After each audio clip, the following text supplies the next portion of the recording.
Hello everyone, my name is Sophie and welcome to my new video. I don't know about you, but my entire For You page on TikTok, and even though I'm not on Booktok, has been full with this fucking book. It's Fourth Wing by Rebecca Yarros. Shadow Queen. Thank you for writing this, appreciate it. I did pay for the book. I got the ebook because you cannot get the physical copy anywhere. For some reason, this book that came out in early May is just now, in this week, like the past week, getting an insane amount of hype. Everyone is talking about posting fan art, a lot of it AI generated. I'm looking at y'all posting that, okay? It made me wonder. It got me curious. I was influenced. Yes, I was. I'm gonna admit it. But whenever I see a book that gets as much attention as this, which the only book that got this much attention in my time was Lightlark, so it's not like this happens every fucking week. I sat down and I said, you know what, I have to read it. Like, I have like zero interest to read it, but I gotta know what it's about. Like, you know, I want to be able to talk about it. And so I did. And it took me 3 days to read. I've heard from people they've taken just 1 day to read it. They devoured it. They couldn't put it down. Not me, bitch. I put it down many times. I closed my phone many times. Turned it off. But the thing is, if I'm reading on my phone and I switch over to TikTok, I just immediately see a Fourth Wing TikTok. Like, I just see a video about it and I'm like, okay, but then you can also keep reading. I finished it today, actually, guys. Yes, this morning I finished it. So I was debating whether I should already sit down and be like, hey, this is what I thought. If I should let it marinate. Like, my thoughts marinate for a little bit. But why would I do that? I gave it 1 star, bitch. What the, you know? You can follow me on Goodreads at Honestly Sophie. Maybe. At Honestly Sophie is my Goodreads. Follow me on Goodreads to see my updates as I'm reading. I make comments about the books as I'm reading them and updating like how far I am into it. And you can send me a friend request and I'll accept it. Mwah.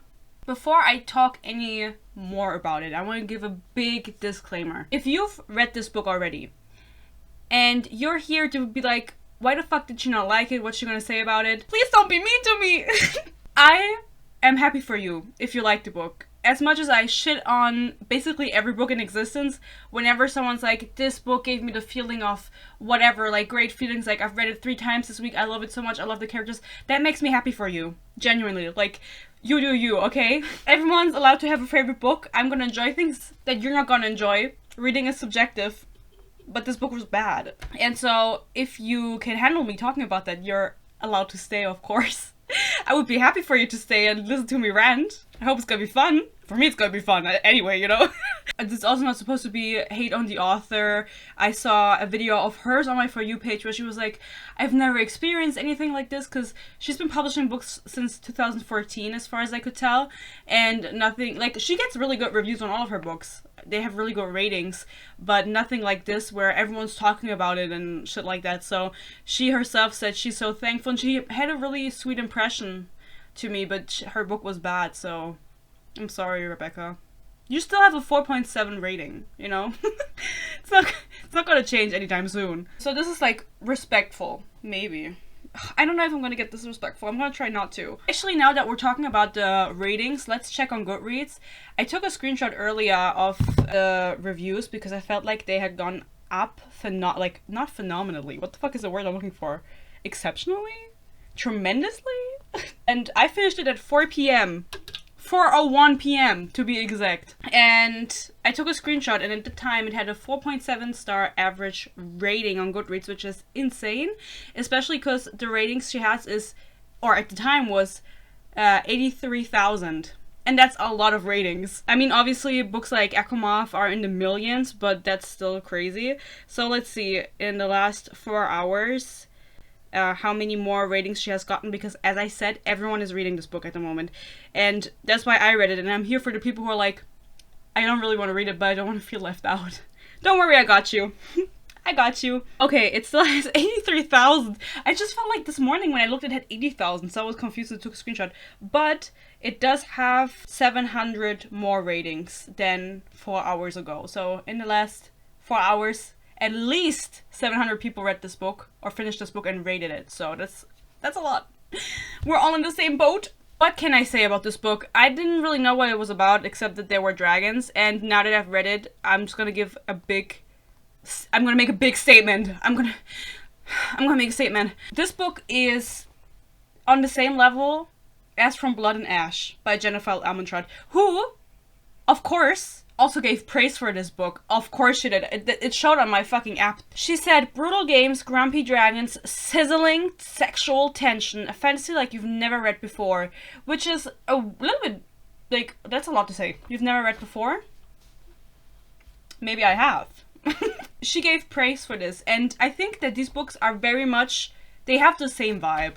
And so the people who are, because, truth be told, like, my review on Goodreads was Xane wears, which is the main character, the main male character, he wears skinny jeans, just for you to kind of get the vibe.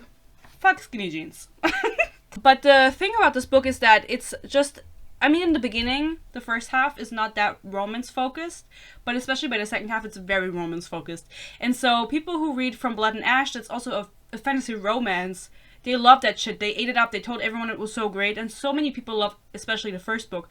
I mean, not as the series went on. I've heard it's gotten worse and shit. People are not really on board with it anymore. But it's the same with this book. Like, it's the same concept. It's the same, like, enemies to lovers. It's like, this book could have been written by Jennifer Almentrout. Like, peace and love, Rebecca. And so the people who really like that kind of fantasy romance, which is everyone on TikTok, they will go ahead and say, this is such an amazing book, this is my favorite book of the year, because it's basically the same thing. And I also think that this is a very easy read for people who don't read fantasy normally. They read, like, just romance, and because there's not a lot of world building going on in this book, it's not very good fantasy, you know? And so they're gonna read this and be like, oh, this is easy to understand for me, because I never read fantasy, but I understand this, I kind of like it, and it's romance, and blah, blah. So it's a very simple book. Not saying that that's a bad thing, but I'm just saying that's kind of the people who are hyping it up so you have an understanding of it, and also if you're gonna like it. Other praise that was given was readers of Sarah J. Maas and Lee Bardugo will flock to this one, which of course they will. Throw in Cassandra Clare. You know? If we're just naming every fucking author every single fucking time that we praise a book. And then this is my favorite praise, and also the last one that I have on this. That was on my suggestion page when I bought the book, because I did pay 13 euros for this. So this video better make me 13 euros back, so I didn't waste my fucking money. It says, this book had me in an absolute chokehold in caps. A mix of Hunger Games and Divergent vibes, with a few elements of ACOTAR thrown in for good measure. By NetGallery Reader Review. Who the fuck? Just a random person on NetGallery posted that review and they put it on the praise. There was no Hunger Games in this, guys. There was no Hunger Games. There was also no ACOTAR. People will always compare fantasy books to Sarah J. Maas, no matter if there is any relevance, like, to Sarah J. Maas, any connection to Sarah J. Maas. They will just use her name, so you're like, oh yeah, perfect. I liked Ekimov. Divergent, however, yes, bitch. This book was so divergent, and the only reason that I can say this is because I recently rewatched Divergent, and that movie is fucking insane. I also read the books when I was younger. I never finished the series, but I did read the first two books, and I don't remember anything, but I watched the movie, and the whole concept of that fucking world is so stupid, and this reminded me so much of it. Should we get into it? So I've been saying a lot, but you want to know what really happens, right? You want to know what was going on. I'll tell you. There's going to be a lot of names, as another disclaimer, that I don't know how to pronounce. Listen, I don't care either, you know what I mean? Like, I genuinely, if you guys want me to read the second book, I will do it for you, just like I'm gonna read the second Lightlark book. But this whole situation reminded me a lot of Lightlark, just like of the hype level, okay? What is going on with this? So there's a lot of fucking names in this, and a lot of, like, this author has never written fantasy before, as far as I'm concerned. Like, when I looked it up, her books looked very much contemporary romance to me, and so she was just kind of keyboard slamming, I feel like, with a lot of the names, and it was like, this is what you do when you write fantasy. And I was like, okay, I don't know how to pronounce them, so you're not gonna hear the proper words from me. If you ever decide, if you haven't read the book, to go read it after this, you're gonna be like, oh, that's who she was talking about? Oh, who was she talking about? Because I'm not gonna say anything correctly as far as I'm concerned. So, the book takes place in a fantasy world. Keep that in mind. It's unspecified what kind, like, what's going on in the world. The world building was really bad. You don't really know, like, if you had to place it in a timeline for our world, like, if it would be medieval or something. You don't know. You don't know, especially because the characters say things like badass and chicken shit and shit, like, vibe. You know, the main character is a 20-year-old, so this is a new adult book. It's not YA. However, if you were to put the whole book into not college, where it takes place, but into high school, you wouldn't be able to tell the difference. Like, it doesn't really matter. It's very YA. That's also a reason I think a lot of people on Booktok like it, because it reads like a YA, but they have sex. They do have sex twice. It was bad. And her name is Violet, and she is a little bit, you know, not really down for becoming a dragon rider. She doesn't really want to do it. We don't really know why she has to do it, because she's been training all her life with her daddy, who died, rip daddy, to become a scribe, which those are the librarians and the nerds. And she's a nerd. She loves reading, she loves history, and then her mom, who's the general of this fucking college, or the army, I don't really know the ranks because I couldn't keep up. Her mom was like, after her dad died, no, you're not going to become a nerd. And we don't fuck with the nerds. You're going to become a dragon rider like me and your two other siblings. Her brother is dead, or is he? And her sister Mira, which I don't know why I just said her name because I'm not going to be talking about her again. So her mom is like, yeah, okay, you're going to become a rider. And so she has 6 months to train to go to war college, because they have to take an initiation test and an admission test. And that's something that she didn't want to do. Like, she's not up for it. And we don't know why her mom all of a sudden had a change of heart when she's been... I'm guessing it's because her dad died, but it's never really clarified, like, why 6 months before. Because Violet suffers from a chronic illness that's not very specified, because we're in a fantasy world, but she could have just, like, explained it and used the word for it, because they talk like they do in 2023, you know? It's like, they probably have a name for what she has, but her bones and her muscles are just very fragile, and just overall she's weaker, she can't build muscle as well, and she's not as strong as other people, and she's in a lot of pain all the time. She bruises easily, which this was like one of the better parts about the characters, I'm gonna say, because everything else was bad. We have nice representation there. I appreciate it, you know? I also appreciate that when you start reading the book, in the very beginning, there's a disclaimer. Love to see that. I don't really know what it was about, I don't remember, but there was a disclaimer for something. So now she has to become a dragon rider, because her mom said she had to. Even though she also obviously knows that her daughter is just not as strong, because she suffers from like a chronic illness. She's like, you know what, fuck my daughter. Fuck her. As I said, her mom is the general, and she doesn't really get along with her mom. In the beginning, we see her fight with her mom for like 2 seconds, and then she sees her several times again throughout the book, but it's never really the focus, and I thought that maybe there was going to be more to that. Like, her mom was going to have more of a role, but she's never there. So, as far as I'm concerned, by the way, the author has said this is supposed to be a 5-book series.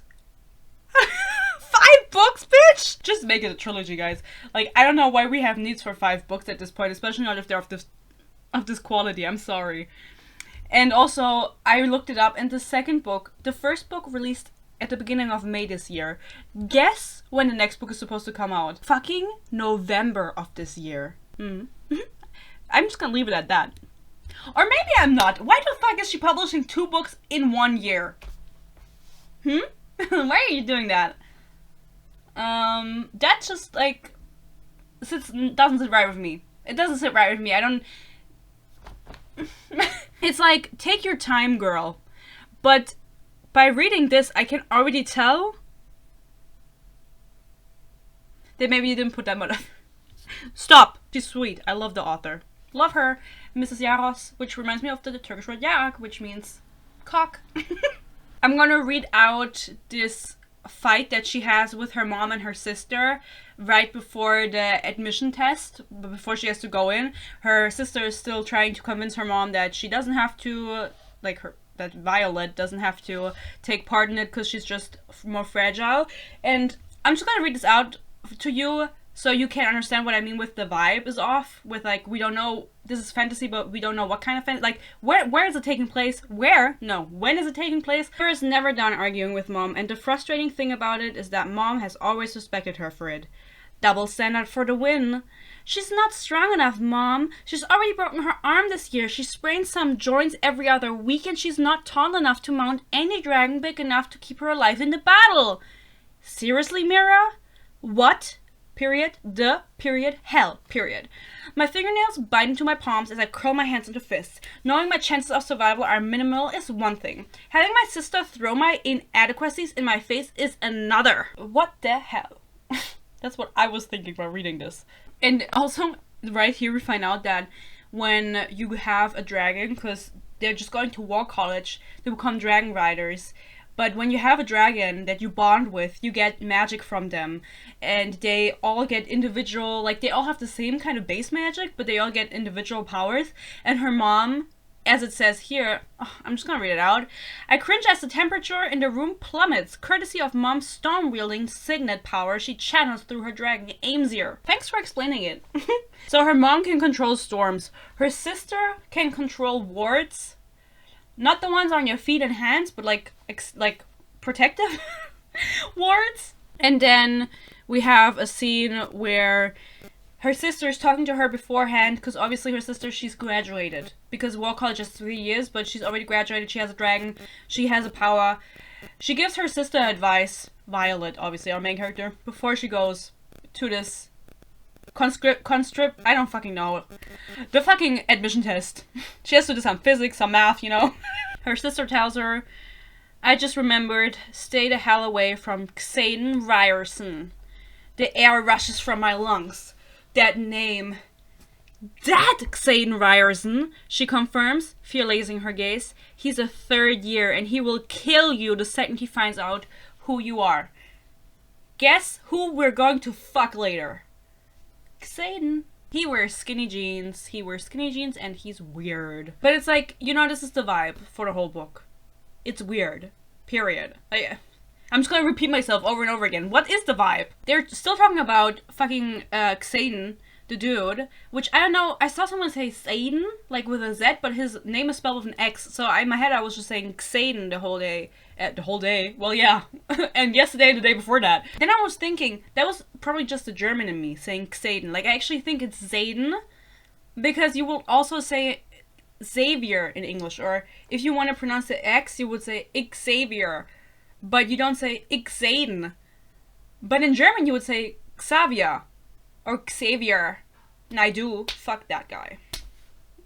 So, he's Xaden. And you can tell me, if you're bothered by this, you know, let me live. About 41 pages into the ebook, out of 1,100 pages on the ebook, I was just about done reading this book, because I turned a page, and this, you have to imagine, like, sometimes it would be so funny, because there's not that much space on the phone to read, and so there's a lot of pages, obviously, because there's not that much space for words, and I would be reading something, I would flip the page, and the first line on the page would just be something super silly, where I'd be like, what the fuck? And so it's the same with this. They're talking about Xaden and why she's supposed to stay away from him. It's because there was a battle or a war against, like, another country or region or whatever, and the people that Violet is a part of, they won, and so all the children from the people who lost, they got marked. Because they are the sons and daughters of evil people, of the rebellion. And so they got marked, and they're all forced to become, or try out to become riders. Because most people die, which we'll talk about in a second, because that's kind of weird. And so Xaden is part of this group of people who's marked. His father was the leader of the rebellion. And instead of giving him, like, a historical name in this world, like something, they call him the Great Betrayer. The Great Betrayer. This is the same energy as, like, the Big Bad Wolf. I can't take someone seriously if their legendary name is the Great Betrayer. He's the imposter. And then I don't really know what is up with this, because they're talking about him, and then her sister explains to Violet that, All the children of the leaders were conscripted as punishment for their parents' crimes. Mom told me they never expected Ryerson to make it past the parabet, which is the admission test. Then they figured a cadet would kill him, but once his dragon chose him, well, there's nothing much that can be done then. He's risen to the rank of wing leader.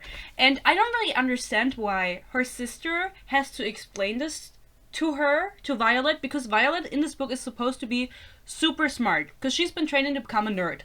Like a classified nerd, like an official nerd with a title, Mrs. Nerd. Or if we're going with the vibe of the book, she's supposed to be the great nerd. But then she's standing there with her sister and she asks her, why is this dude here?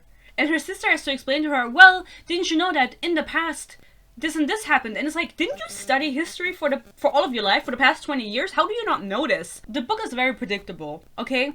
It's very simply written, it's very predictable, the characters have no depth. Am I just supposed to list everything bad right off the top of my head? But sorry, everything sucked. There was nothing good about it. But how does she not notice? The thing is with this book, I'm laughing now, but I'm gonna get so frustrated because everything was frustrating for me about this book because it's just another Booktok book. It's people are hyping it up to be like the best read of the year. This is the best book you'll ever read, and it is just so mid.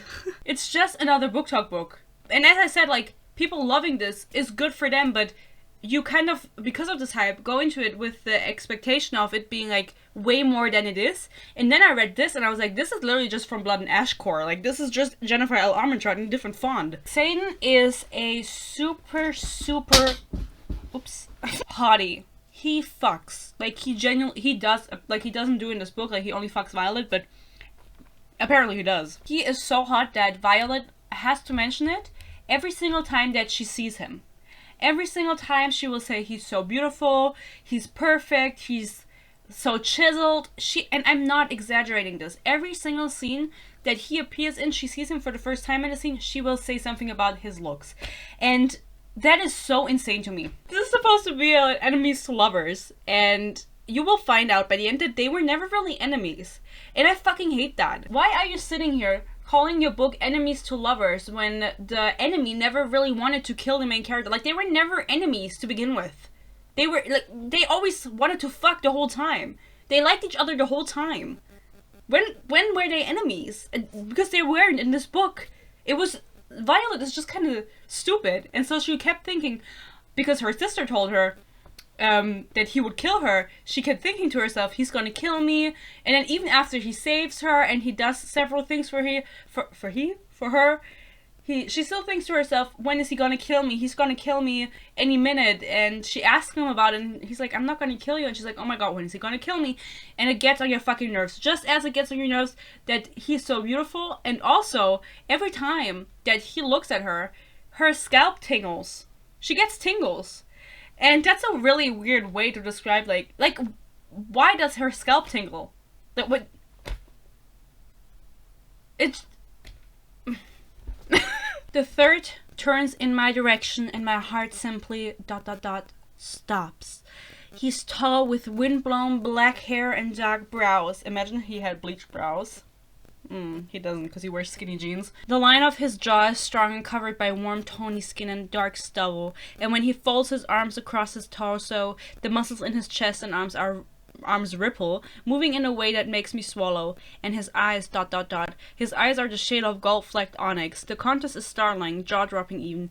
Everything about him is. His features are so harsh that they look carved, and yet they are astonishing. This just keeps going and going, guys. Do you get the point? He's the most exquisite man I've ever seen, and I have a personal vendetta against the word exquisite. My last video was an Ecomorph review. Reese also called Farah exquisite. That's a weird ass fucking word to use to describe someone. You're exquisite? That word is it feels so silly when you say it. Exquisite? She continues, and living in the war college, because she used to live there, because her mom's a general, her dad is dead, where the fuck is she supposed to live, means I've seen a lot of men.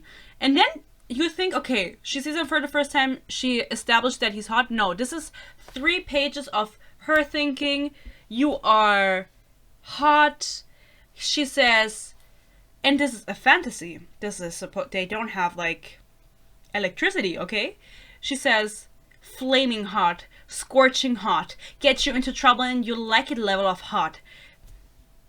Imagine Aelin would say that.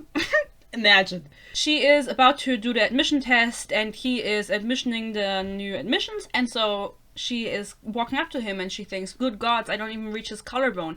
Listen, this is first perspective, okay? Now after reading Akumov, I have a personal vendetta, not only against the... I've learned the word vendetta today, if you can't tell, because I've used it twice now. Good. First person, yes, because Akumov was also first person. Bitch, don't do that for fantasy, it sucks. Good gods, I don't even reach his collarbone. He's massive, he has to be more than 4 inches over 6 feet tall. He fucks. So she immediately thinks he's going to kill her because I'm just gonna talk about this now. The War College, I don't really know what everyone's issue is in the War College. The admission test, I lied. They don't have to do maths and physics. I don't know why I lied, I'm sorry. They have to walk across a beam in the sky. It's a very small beam and it's very high up. Yeah. And that's the test. And if you make it across, then you're allowed to enter the War College. Why this is the first test, I'm not sure, but this is a very divergent core. You know, when they jump off the roof onto the net, very divergent core. And a lot of these things are like, they have to do challenges in a sparring ring, fighting each other. She's really good at throwing knives, like Triss. It's giving Divergent, peace and love. Like, if you like Divergent and you want to read it with dragons, then this book is for you. And you like Jennifer Armentrout. That would be my praise. If you want to read about a main character that wears skinny jeans, this book is for you. So what happens in this War College is they want to become riders. And everyone gets a dragon in their first year, hopefully. Sometimes they don't. But the stakes in this book are supposed to be high. It says in the description, in the blurb and everything, that people are dying left and right. You're supposed to be scared that someone close to Violet is gonna die, or even she's gonna die, which obviously she's not gonna die if this book is gonna be, or the series is gonna be 5 books long. Don't worry, guys, she's gonna live. And so people are dying left and right, but it's so confusing because they keep saying that their outposts bordering somewhere where the evil people are, they are losing people left and right at the front because they're still fighting at the front because the other people can't accept the peace that they have offered. The good country, apparently, allegedly. They have to fight and keep fighting, and they need new recruits like regularly, and people that are still in War College sometimes even have to fly out to the front to fight and support them because they don't have enough people. And so what I wonder is, like, do they only have a aerial legion? Like, do they only have dragon soldiers? Why don't they have foot soldiers? And if there's like a different college for just normal soldiers, it's never mentioned. Like, this is the War College. It could be that there's a different one, but we don't know that. And so they're killing people continuously in the book, even though they're even killing people who are just trying to get into the War College, like entering the War College. They haven't even learned anything yet. Like, why are you killing them? You haven't even taught them anything yet. You don't even know if they're good or not, just because they can't walk across a fucking beam in the sky. And it was storming and raining, which is a little sussy because her mom has storm powers. Maybe she summoned the storm, she wanted her daughter dead? It's really weird to me that they are killing so many people. And also, you don't really feel like there's much danger going on. Peace and love, like, you know Violet is not gonna die, and the people that are around her are changing so frequently, and the ones that stick by at the end, they are fleshed out so little that you don't really care for them. She finds her first and, like, best friend right here before she's about to go onto the beam. She's talking to this one girl called Rihanna. She's not called Rihanna. She's called something else, but they kept nicknaming her Rai or Riri. So I was thinking of Rihanna. And so Rihanna and this dude named Dylan, I remember his fucking name, but they're talking before going onto the beam. Dylan it goes first, he falls off the beam and dies.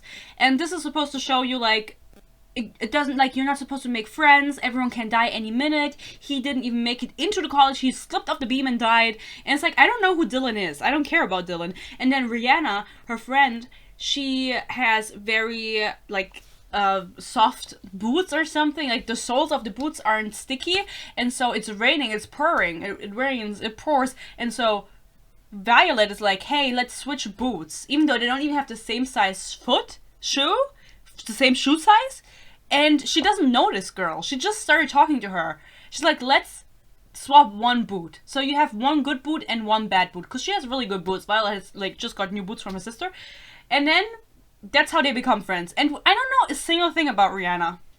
I heard she performed at the Super Bowl, that's all I fucking know. I don't really know what Rihanna does. They become friends based off of this, which is so silly of her to do, just giving this random girl her boot. You don't even know this girl, but Violet is just so good at heart. Love her. She obviously makes it across the beam into the War College, and she has this little quirk where she will recite facts that she's learned about the world or history of the world when she's nervous, because that's what she's good at, like remembering shit. And so she does this while she's on the beam, and this is done whenever we need like an info dump. And so I didn't listen to her, because I was like, I know what you're trying to do, and I'm gonna fight against it. I'm gonna fight against it. I'm not gonna listen to your info dump. Do it better next time. Exposition is shit. And what I want to say is the only reason I remember this guy's name, his name is Dylan. Okay? I don't even know the best friend's name. And I remember Dylan from the very first page of the book is because at this time already I was thinking, this book is so America-core. The way the people were talking, the names they had, it was just giving America. America. And that's like, it doesn't have to be a bad thing. But the people I've seen talk about Fourth Wing, why was it all the American book talkers? Like, of course they're gonna like it. It feels like home. You know, I've just felt like Violet's gonna get up any moment, pledge allegiance to the flag or something. I don't really know what they do in America. You know, I'm just gonna go to Target. I don't know. Get a fucking, Baja Blast. It felt so American to me. The whole book felt so American.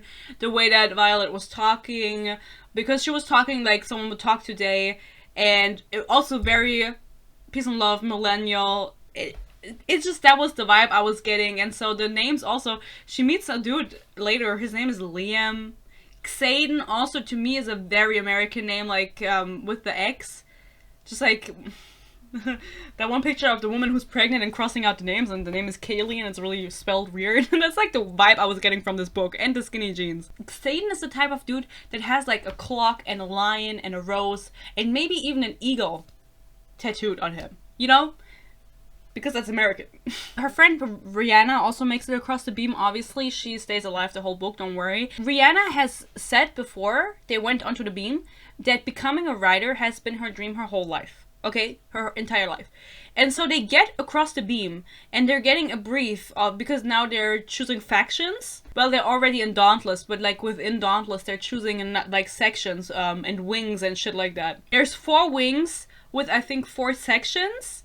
And then, whatever. I don't really know. I don't really know what they're doing. I just know they're in 4th Wing, because that's what the book is called. And we know this because fucking Violet explains this to Rihanna. And I was so confused by this, because I was like, didn't Rihanna just say this is her dream since childhood, to become a writer? I feel like if this really was your dream, you would be so hyper-fixated on it that you would research everything about it. Like, why don't you know how the sections are divided? Is this like confidential information? I don't think it is. Whatever. The reason this is also very YA is because the the sections, they have names like Claw Section, Fire Section, Hail Section. This is like the same vibe as fucking Star Stick. Now, to your information, I will not really be talking about this man, but there is someone named Dane, and Dane is a childhood friend of Violet's, and he is supposed to be, in the beginning, like another love interest, but he kisses her, and then later she really wants to fuck Satan, and so she doesn't really care for Dane anymore, but Dane has a huge crush on her. And he is in 2nd year, and they're childhood friends, and he's like shocked to see her. He's like, what are you doing here? You're too weak to be here, you know, you fucking suck, bitch. And this is kind of like, he has the same kind of 3-sentence dialogue every single time he's on page. He will tell Violet, I'll get you out to the nerds, so you can be Mrs. Nerd. I will talk to someone to get you out. You're too weak. It's the same kind of dialogue over and over again. He doesn't evolve throughout the book. He just keeps saying the same shit over and over again. And it gets on everyone's nerve. And you know, the people on TikTok, they compare him to Ko or Tamlin, which I think is a little bit much. Peace and love. Like, that dude literally just wanted to keep Violet safe because he knew that she was just naturally not as strong as the other people. And he didn't have any trust in her. Peace and love, that's true, but I don't think he had bad intentions behind it. But people are, like, crucifying him. And he was annoying. I like Peace and love. Like, I didn't like him either, but don't be dramatic. So I won't be mentioning him much because, as I said, we want to fuck Xaden. We don't want to fuck him, so what do we care about him? And also, he's annoying. Of course, Xaden is the highest position he can have, which is wing leader. And then Dane is a squad leader. So Xaden commands Dane, and Violet is now just she's just there. You know, she just has to train just to go to class. They are part of 4th wing, obviously. I think they specifically change wings because Dane was squad leader in a different wing, and then they changed to 4th wing because Xaden said that they should. And then everyone was like, okay. And Dane is like, oh my god, he just wants to kill you. So let me read this out to you. She says, a rider without their dragon is dead. Once bonded, riders can't live without their dragons, but most dragons can live just fine after us. It's why they choose carefully, so they're not humiliated by picking a coward. Not that the dragon would ever admit to making a mistake. Now, this is gonna come into relevance later, but I'm gonna give you a little spoiler. Later, when the dragons bond, they're literally casualties. When they go flying. So they have flying lessons now that they have dragons, right? And then people just fall off their dragons, like, every single day and die. They chose so carefully not to be humiliated and embarrassed by the rider that they chose, and then you just have people falling off their dragons every single day? How does that make any fucking sense? She's talking to Dane about why they had to change wings, and he tells her, Xaden Ryerson, once you're dead, it's common knowledge among the leadership cadre after yesterday. He moved the squad so he has direct line to me, so he can do whatever he wants and no one will question a thing. I'm his revenge against my mother, because... oh, I don't really know what that means. In the rebellion, Violet's mom killed Xaden's dad. And so he's mad. But then, Xaden killed her brother. No, his dad killed her brother. Whatever. He's not, the brother's alive. I said it.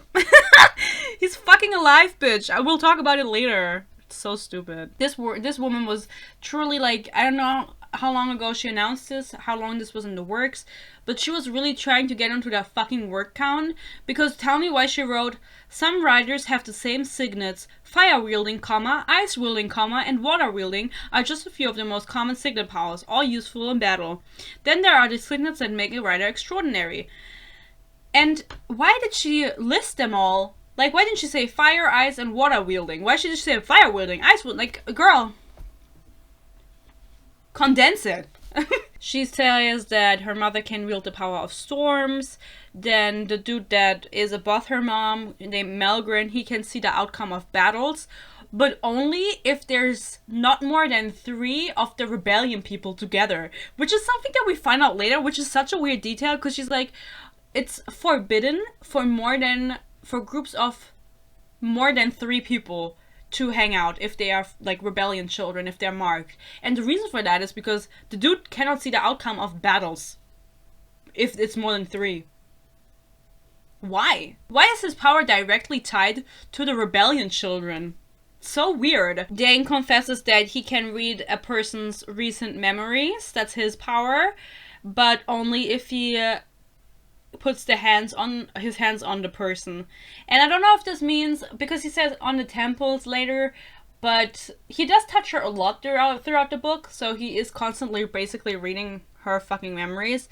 So I'm not sure if he actually means, like, he has to touch her face or her arm. I don't know. He doesn't tell me.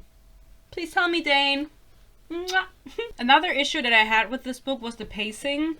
So we have Dane and Violet talking in secret, and basically no one's really supposed to know that they know each other, but as far as I'm concerned, Dane's dad has like a position close to her mom, so their parents are close. So everyone would, why wouldn't everyone think that they are close, logically? Just like, it makes sense, you know? Why do we have to keep it a secret? So I don't really know what the issue is here.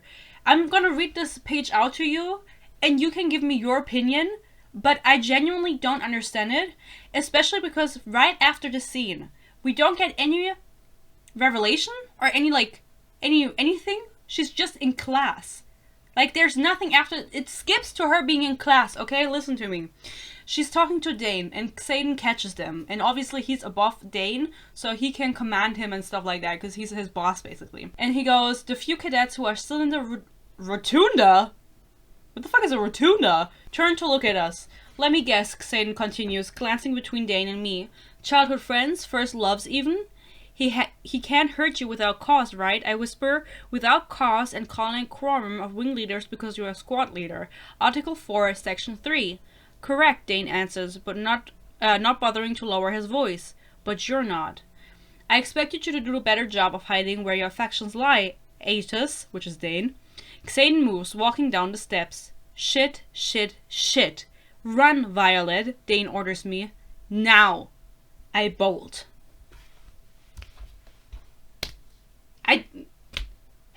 Genuinely, I have no idea what the fuck this scene was. Like, why is she like, she's gonna hurt you, right? But he can't because of the codex.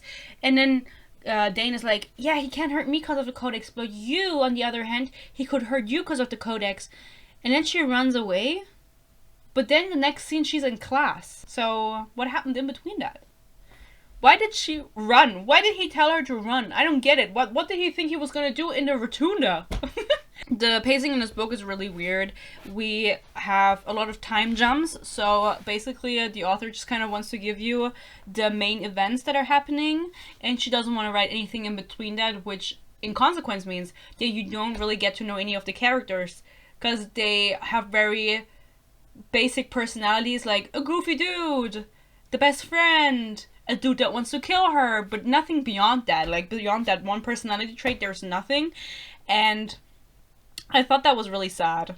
There are these big events, like, for example, there's the Gauntlet period. It's like a fucking Ninja Warrior obstacle course. And then they have the Threshing, they have this, they have like all these big name events that you get told about, but everything that happens in between is barely explored. And also there's literally periods of time where she will say, months pass and nothing happens. At the War College where people are dying? And literally this happens after they already have their dragons, where when we were reading, when we get on page scenes, it said people are dying. 3 people have died today. I'm sad for them. And then she's like, oh yeah, you know what, 5 months have passed. Nothing happened. Nothing happened. We don't get to see her get stronger. We don't get to see her work out very much. We get a few scenes where she's like, I'm lifting weights. But it's not enough. She tried to do too much with this book. There were too many main events that were happening. There's like war games, and then there's squad battle. It was too much. It was too much. Peace and love. Oh my god, this scene took me out. She goes, the guys are mostly shirtless because they think shirts give their opponent something to grab onto. Personally, I'm not arguing with their logic, just enjoying the view. Respectfully, of course. Respectfully. Imagine someone in Game of Thrones said respectfully, of course. Peace and love. They have to do this sparring, I don't really know how you say it, which is just them doing hand-to-hand combat in training. So this tells me that they do have foot soldiers, or like another legion that's not on dragons, because why else would they be training hand-to-hand combat if they're just like, you're just gonna, like, maybe it doesn't tell me anything. There are genuinely so many names in this book, and I didn't take a screenshot of this, but there's a page where she's just talking and talking and talking about people and telling you the name of this person and this squad, and he's from this section, and it's a lot of information at once, and I didn't keep any of it. I don't know what any of her fucking friends are called. I know one of them is called Sawyer. I know that because I thought that was a very American name. There's a lot of conveniences in this book with Violet. She is at the right place at the right time, and it happened so many times where she was overhearing conversations and they were just talking so unnaturally in those scenes where you're like, those people, or if people met, they would never have those kind of conversations. We as the reader can have this information in our faces, and so the dialogue feels very clunky. I don't know why I just used that word. Feels very messy. Listen to this. She's overhearing a meeting with Xaden and a bunch of other of the rebel kids that are not allowed to meet in bigger groups than 3, and there's like 24 of them. And so she listens to them, and one of the girls says, and if they find out we're meeting, and then Xaden answers, we've done this for 2 years and they've never found out. They're not going to unless one of you tells, and if you tell, I'll know. Like Garrick said, we've already lost 2 first years to their own negligence. There are only 41 of us in the Writers' Quadrant, and we don't want to lose any of you, but we will if we don't help ourselves. Who the fuck talks like this? No one talks like this. And she's overhearing this, and then she wants to leave, and Xaden is like, stop, I know you're there. And she says, how do you know? And he goes, well, I can control shadows. His power is to control shadows, so whenever she is overhearing conversations of his, he knows she's there because the shadows talk to him. His power is never really explained. She doesn't really ask him about his power either, to what extent they are useful, if he can only control them, like make things darker. We know he can do that, but she never asks him about it. She doesn't ask him like, do they talk to you? Like with Azrael and fucking Akotar, do you know information because of the shadows? Does it make you a spy? Do you only control them? Can you use them as a weapon? Can you only make... She doesn't really ask any fucking questions. She's just there for the vibe. Then one of the dudes asks at the meeting, when do we get to kill Violet Sorengale? Which is her last name, by the way. Sorengale. Which I think is a shit last name. My blood turns to ice. The murmur of assent among the group sends a jolt of terror down my spine. Yeah, Xaden, Imogen says sweetly, lifting her pale green eyes to him. When do we get to finally have our revenge? He turns just enough for me to see his profile and the scar that crosses his face as he knows his eyes. Where does he have a scar? I wasn't paying attention. I told you already, the youngest Sorengale is mine, and I'll handle her when the time is right. He'll ... handle me? Sorry. Can you literally see the sun going down in the back? My muscles thaw with the heat of indignation. I'm not some inconvenience to be handled. My short-lived admiration of Xaden is over. Her mom is responsible for the capture of nearly all our parents, not her daughter. Punishing children for the sins of their parents is the Navarian way, which is the country they're in right now, not the Tyrish, which is the rebellion country. So fuck her. But as I said, he realizes she's there after this meeting. And she goes, how did you know? And let me guess, you could smell my perfume. Isn't that what they always give the hair... Oh my... I forgot about this line. Let me guess, you could smell my perfume. Isn't that what always gives the heroine away in books? I command shadows, but sure, it was your perfume that gave you away. I would not want to fuck him. He's so cringe. I'm so sensitive to cringe for some reason. I used to never be, but for some reason, like, if I find someone cringy, I cannot with them. They get on my fucking nerves. You know what I mean? When you just can't tell, like, when the vibe is just not right. And that's the same case with Xaden. And I saw people talk about, like, oh my god, Xaden is now part of the Shadow Daddy Club. Which I didn't know there was a club for that. But I'm a anti-Xaden club president. Join my club. The Book Hater Club and the Anti-Xaden President Club. No, not president. I'm the president of America. They're so... Did I mention that her best friend, Rihanna, she's black and she's also gay? I give up. How many fantasy books have I read where there was a side character that was black and gay? Both at once. Because, you know, putting those things separately is too much work. But as I said earlier, sometimes I would flip pages and I would just be so confused. For example, this took me so off guard. It's a good thing I've gotten pretty adept at tightening the laces behind my back since Rihanna isn't in her bed.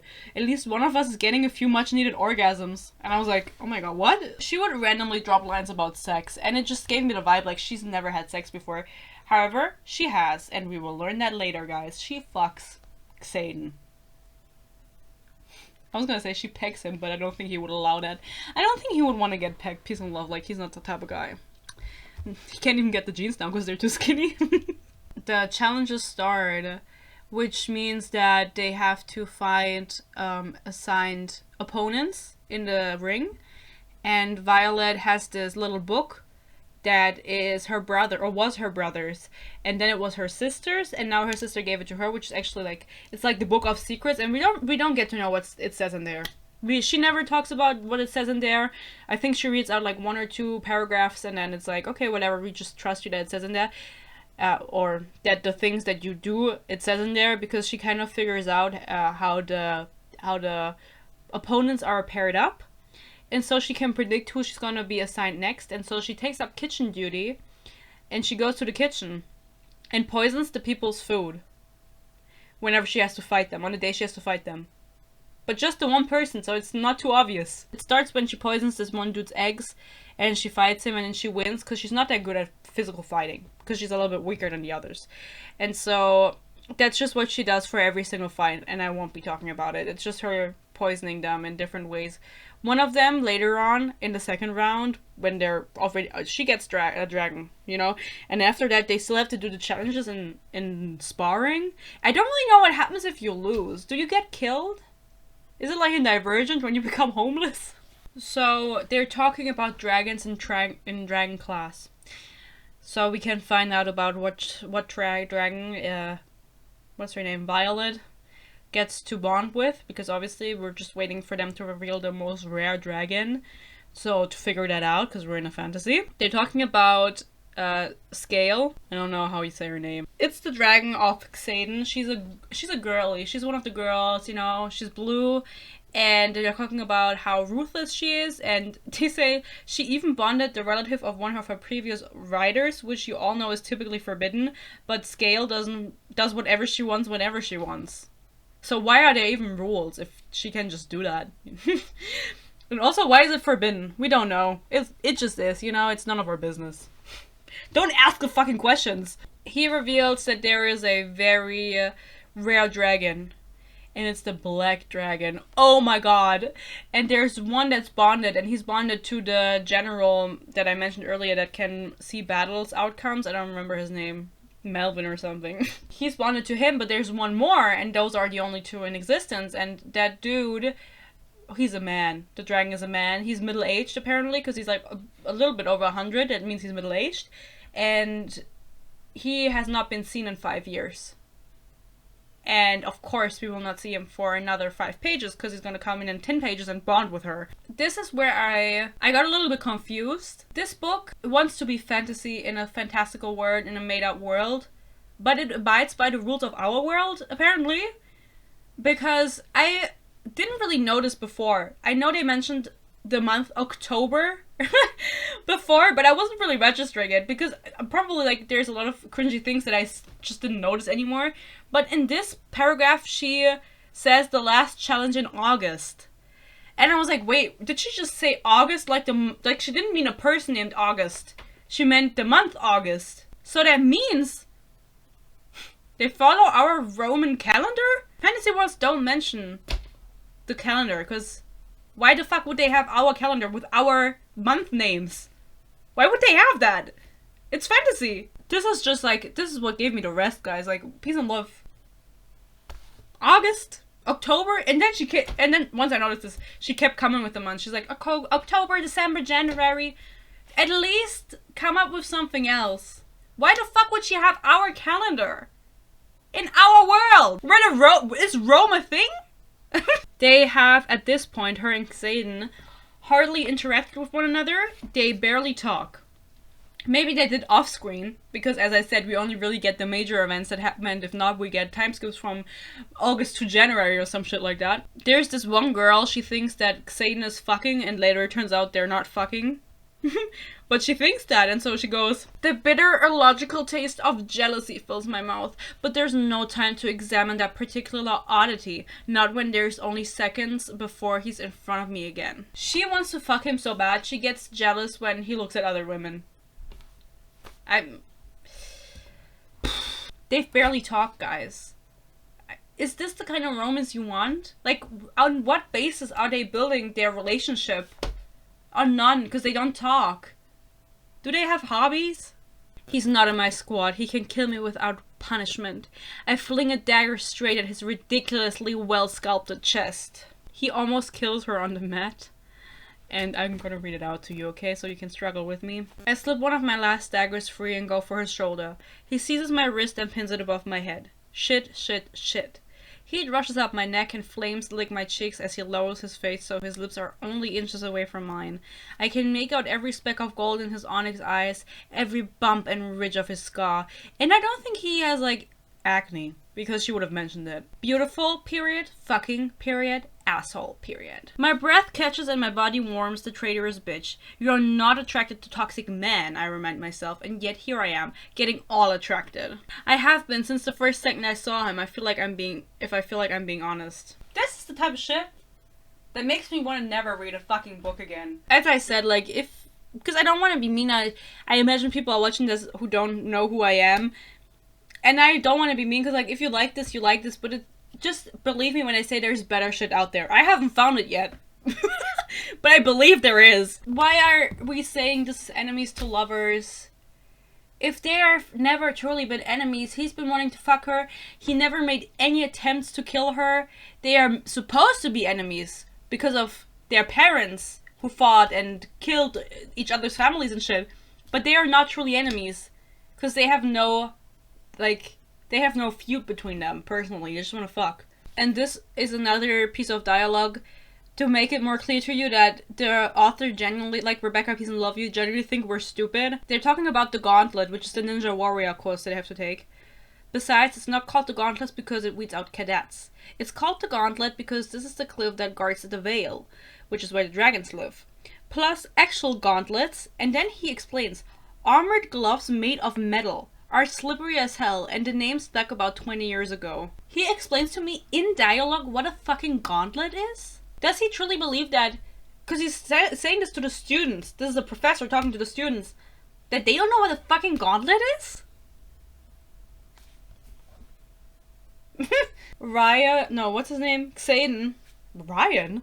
He does give me Ryan vibes, peace and love. Xaden thinks that Violet needs a new nickname.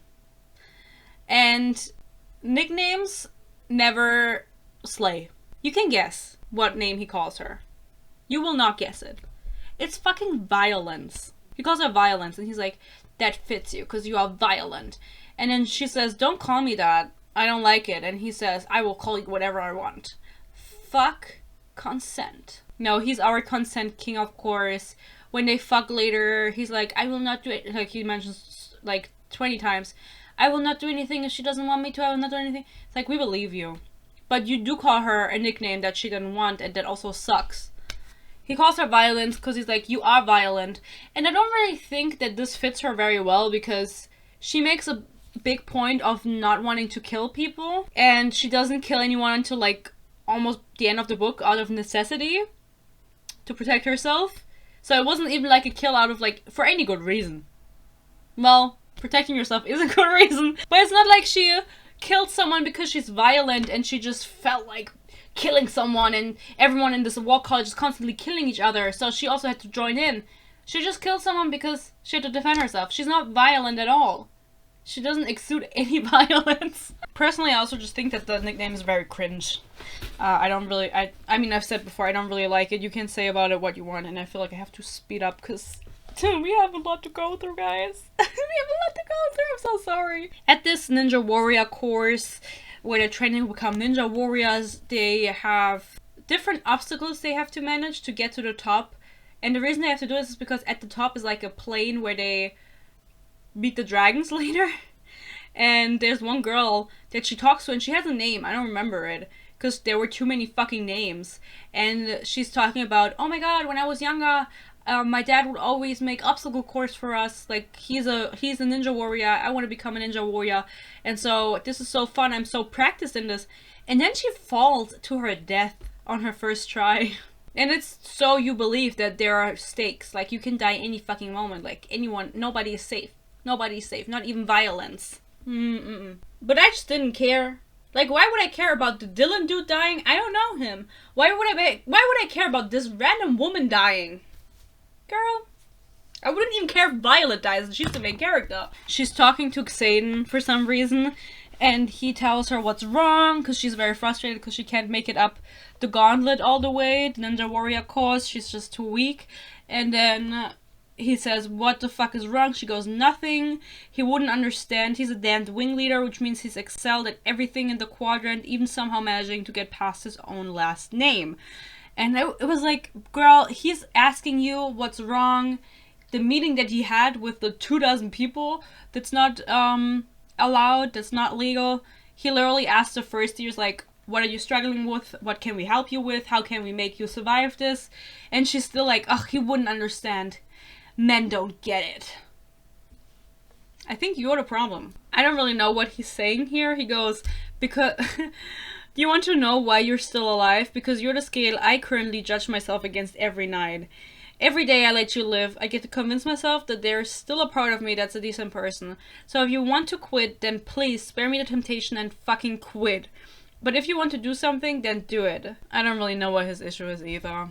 Everybody got issues in this book. Go to the therapist. We get an iconic line because Dane is getting on her nerves, of course, and he keeps telling her, you're too weak to do this, like every single conversation they have. And then he goes, what changed between admission day and now?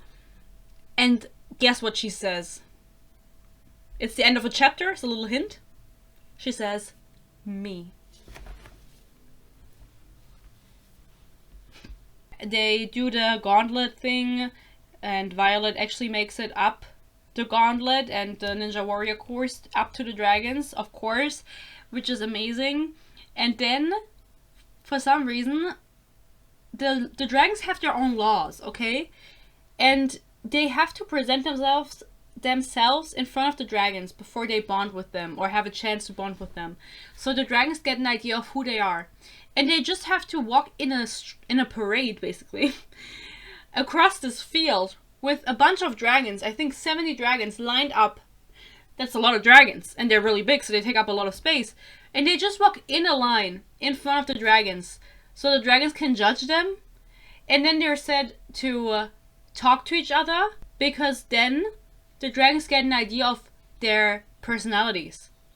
Okay? So this is the only like personality-based test that they have, because everything is like, they have math, and they have history, and they have the fucking physical training, and now they're gonna be judged on their personality and how they present themselves. And some people still choose to be bitches in the line. They're walking in that line, and some people are like, you're the weakest link, Violet, you suck. Like, I don't even remember what they're saying, but they're being assholes. And the dragons are watching you, and they just burn them. Like, 2 people get burned. She also gets approached by a dragon. They sniff her, and they're like, you smell. No, they don't talk to her. It's forbidden to talk to other people's dragons, just like in Aragon. Love Aragon. I will watch that tonight, because I'm in my dragon mood. I love dragons, you know. I like the premise of this book. It was just not well written. After they present themselves, they go to the actual bonding ceremony, which is they're put into the wild. And the dragons come and just walk around and look for their riders, and then they still kill people that they deem weak. And she almost gets killed by the 3 musketeers, because there's like 3 evil dudes that want her dead. And she almost gets killed by them. But because she wants to protect... They don't even want to kill her. They don't, like, they want to kill her, but not in this moment. They want to kill this one special dragon that's there. And it's a feathertail. And it's a really small golden dragon. Like, with fur, can't even fly that fast, has paws instead of claws. Like a really small dragon. Like unbelievably small. Like, barely bigger than fucking Violet. And they're like, we're gonna kill the dragon, because if anyone bonds with this dragon, they're gonna be a liability. which is whatever, okay, sure. And Violet sees that they are going to assassinate the dragon, so she goes up to the dragon. She's like, you have to fucking run. And the dragon doesn't say anything, and she's like, they're going to kill you. And then the dragon's like, whatever, I don't fucking care about that. And she defends the dragon against the attackers, and Xaden is watching, which she's aware of, because he turns up, and he's like, I can't do anything about them trying to kill you, because that's against the rules, like, I can't intervene, but I'm here. You go, girl. She fights against them. I think one of them runs away. One of them is unconscious. And then the third one gets killed by her dragon that then turns up, of course. And you can guess who it is. Guess! It's the big black dragon that no one has seen in 50 million years. He turns up, he burns him alive, the third dude, so whatever. And he's like, thank you for protecting the dragon. And she's like, yeah, no problem, bitch. And then he's like, get in my fucking bag right fucking now. And she says, I don't think I will. She bonds with the black dragon. His name is something that I cannot pronounce. He says, you can just call me Tern. And I'm just gonna call him Terry. Terry is super, super big. He's black. He's strong, he's muscled, and she's obviously a little bit weaker, and she's like, I don't know how to climb onto your back. And so he stretches out a paw and a leg, and she climbs on, and they fly to wherever all of the bitches are meeting. And then they're like, oh my god, the big black dragon is here, Terry, how did you get him? And she's like, I don't really know why he chose me. She keeps arguing with him. He could literally burn her any second. She keeps arguing, like, you don't really want me, why are you bonding with me? He's like, I know what the fuck I'm doing. And so they pull up to that place, and they have to kind of give their name and the dragon's name, because only if you're bonded with a dragon will he trust you with his name, or some shit like that. She says, my dragon is Terry. And everyone's like, oh my god, Terry, it's true. So it's true. And her mom is there, right? Just like one of the scenes we see her mom. And then a little fucking duck dragon, the golden one. I just imagine the dragon to look like a fucking duck. Peace and love. She's like, tell them my name. Tell them my name too. And she's like, I can only bond with one dragon. And then the dragon's like, my name is Andrea. Which, it's not. I forgot. So she announces now that she has bonded with 2 dragons, which has never happened before, of course. And everyone's freaking out. The dragons fly off to have a meeting, which is called the Empyrean, which is what the series is called. The Empyrean, this is the Empyrean 1, 4th wing, and then the second one is Iron Flame. They have a meeting, and they come flying back, and then they say, hey, we had a meeting if this is allowed, and we said, yes, it's allowed. She can have 2 dragons. The dragons decide that in their fucking meeting. The humans don't have a say in this. And so now she has 2 dragons, and it's great. I'm so proud of her. She's come so far. Then she's talking to Terry in her head. Andrea doesn't really have that big of a role, and just her power, which we'll talk about in a second. And she says she's getting off of his back. Thanks, I whisper, then slide down on my butt like he's a bumpy piece of lethal playground equipment, taking the brunt of the impact with my left leg when I hit the ground. Not only do they have our calendar, but they also have playgrounds with slides and swings.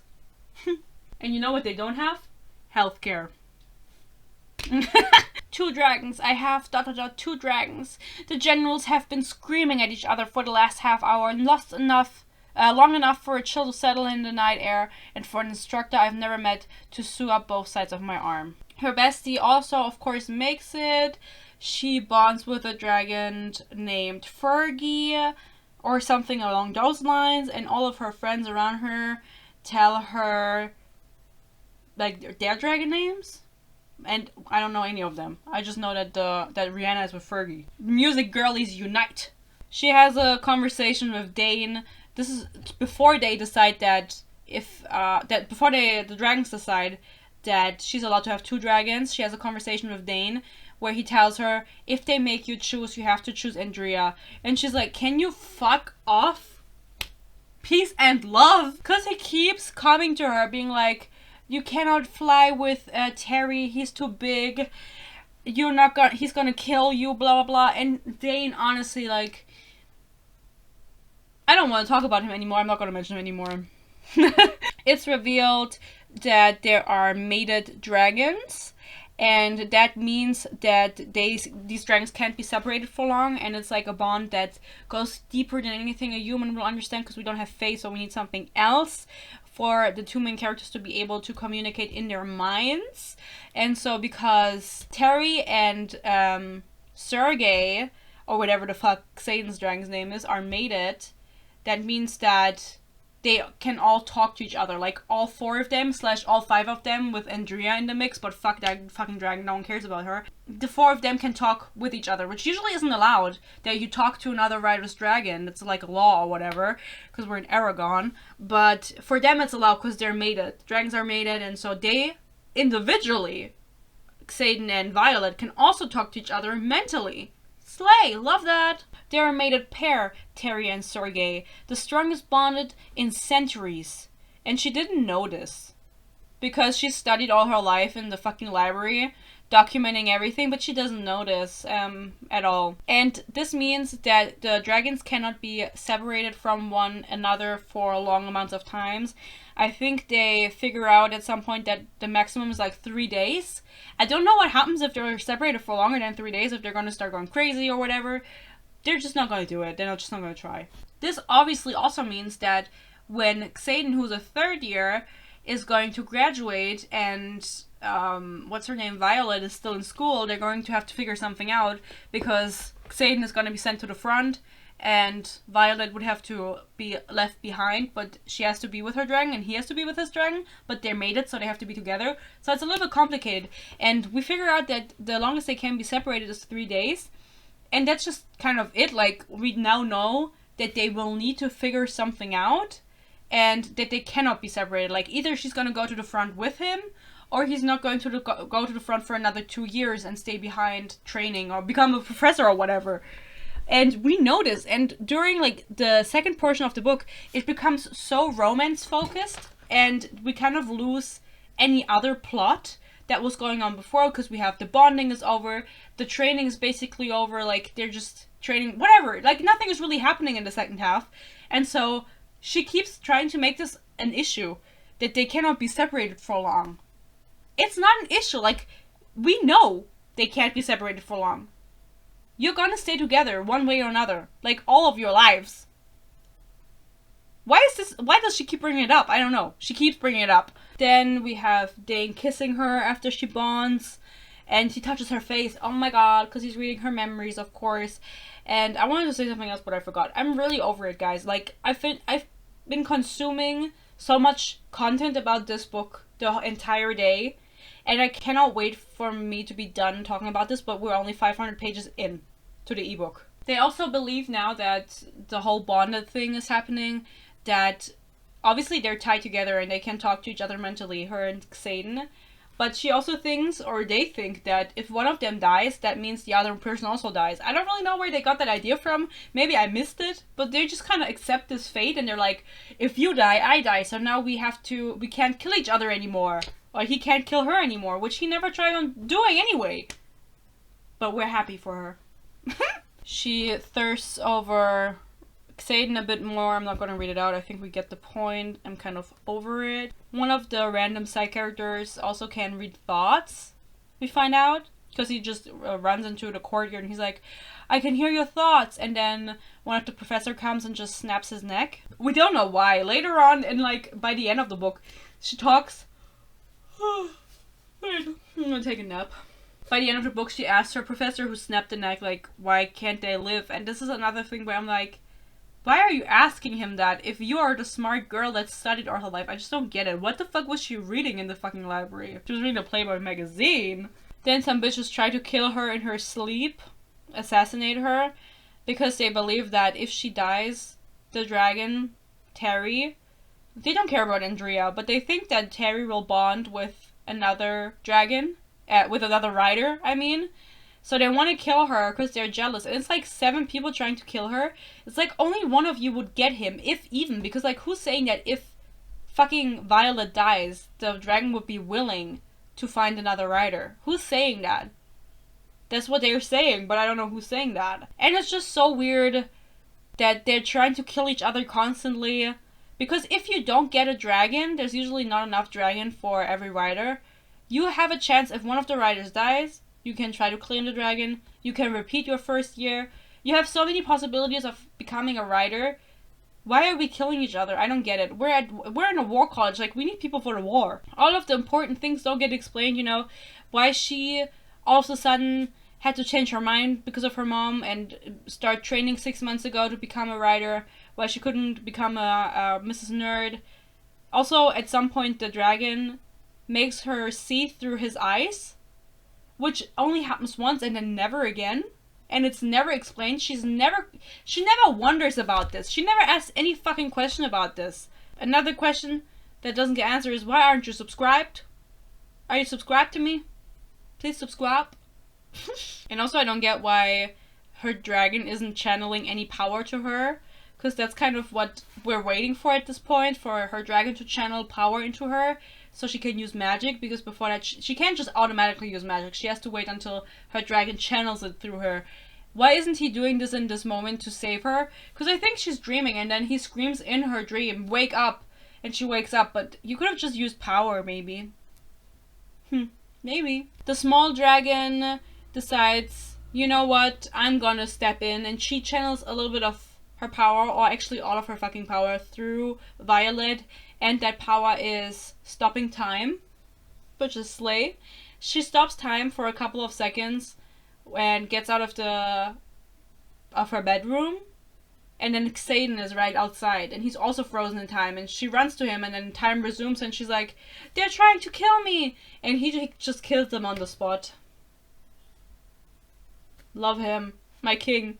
Also, it's very known to us that someone opened the door for the other people to enter, because I think she locked it, or it was warded or something. Like, the people should not be able to get inside her fucking room, but they still did. And so she saw her run out of the door, and she does not say a name, and this got on my fucking nerves, because it could have been fucking anyone. And then they reveal who it was, the person that opened the door, and it was Amber. I don't remember who that is. Amber was a wing leader, like Xaden. And she was complaining because when Violet did the Ninja Warrior course, she couldn't do one obstacle.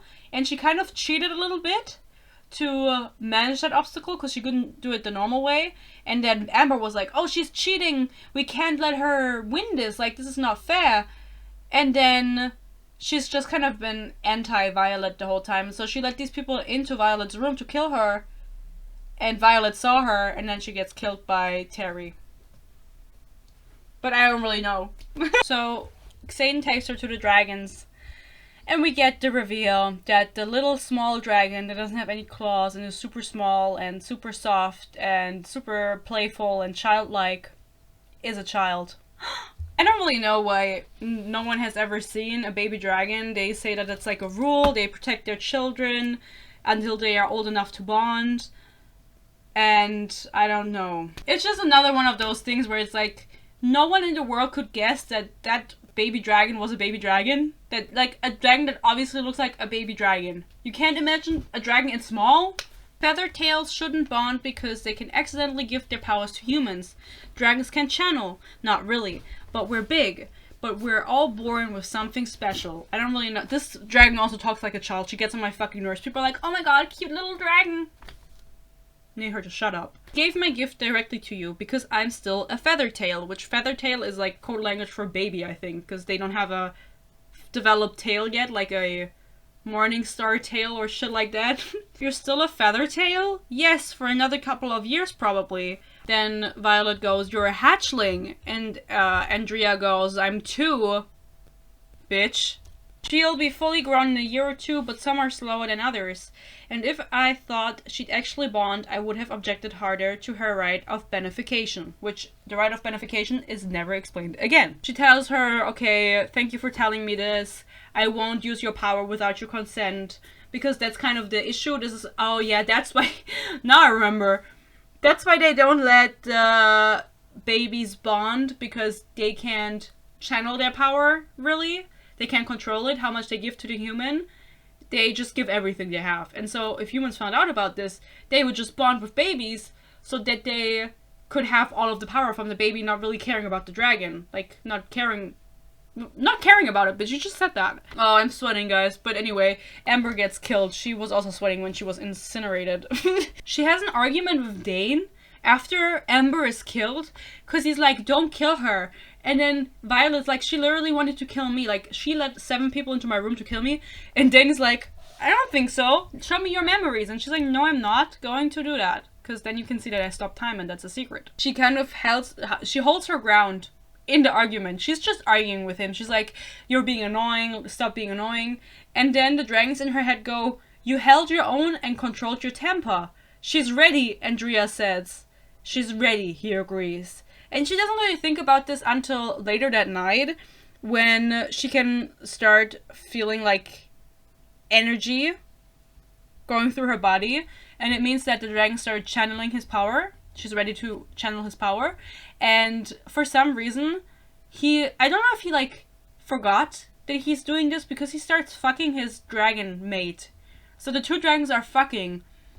And then that means that it means that Violet is also horny. This was truly like some Omega-verse type shit. Like, the way it was explained that she's just so uncontrollably horny. She cannot control her horniness. And so she goes outside because she can't control her emotions. She doesn't know how to do it. And she meets Xaden, obviously, who she's wanting to fuck anyway. And he's smoking magical weed. We don't get this explanation that it's magical weed. She just says, we're not allowed to smoke that. And then he's like, well, whatever, I don't really care. And the reason he's smoking is because he has also this lust inside of his body. He also wants to fuck. And the emotions are so overwhelming that even with his training, he's still horny. And so he smokes weed, so he's not that horny anymore. While I admire Liam upstairs, I'm completely, utterly obsessed with Xaden. Oh, violence. You're going to have to learn to shield against Harry and his escapades with Sergei. His escapades with Sergei will drive you mad, or into someone's bed. And he says, she says, I want to fuck you. And so this is where they make out for the first time. And he feels kind of bad because he's like, this isn't what you want. This is just what you want right now because of the dragons fucking. And she's like, I don't think so. Peace and love. I don't think so. I've been wanting to fuck you for like 2 months, probably. He doesn't believe her. It's written very much like movie-esque, where you imagine they're standing in front of each other and they're like talking like this would be a mistake, and then it pans to the other person, a terrible mistake, and it cuts to the other person, and he says something, it cuts back to her, and there's like music building up in the background, and then he says, fuck it, and then the music erupts and they're kissing, and there's like a slow-mo pan around them kissing. That's how I imagine it in my head. Yeah, I know my shit. They just violently make out. They don't fuck or anything, but they do it against the wall, like, making out. Like, he lifts her up, and she says the word ass a lot. He lifts her up by her ass cheeks, like, spread. Sorry. Sometimes I'm too much. They make out the next morning. I don't know what is the next morning. She just kind of leaves. He's like, you better leave now. Like, I cannot leave. I don't have enough control. I think you should leave. And so she does. All of the people's power is slowly coming to life and manifesting, just not hers, even though she can now do like lesser magic, but her signature ability hasn't manifested yet. She describes that Sawya is a metallurgy. I don't like that word. He can control metal, and she goes, Liam can see a single tree miles away. And I thought this was really funny as a description, because like, can he just see trees? He can't see everything from, like, that's far away. That's his power. He can't see things.